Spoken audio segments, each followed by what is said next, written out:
Today, we are going to do a sound dictation activity. Sound dictation can be done in two ways. The first way is that you will be given a set of graphemes from the stage you're working on. This could be in the form of cards, post-it notes, or tiles. This will allow you to select the sounds from the set of graphemes.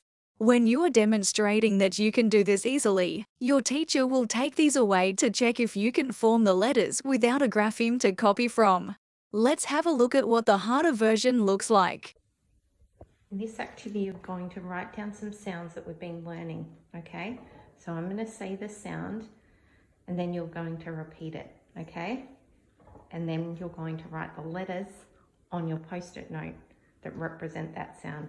Are you ready? The first sound you're going to write is What is the sound? Can you write the sound here on this first post-it note? What letter represents the sound? Well done. Next, can you write me the letter that represents the P sound, like in the word pop? What is the letter? P. Well done. Can you write down the letter that represents the A sound? Well done. Can you write the letter that represents the K sound? K. Well done. It is made by both the K and the C, so you can put them both there.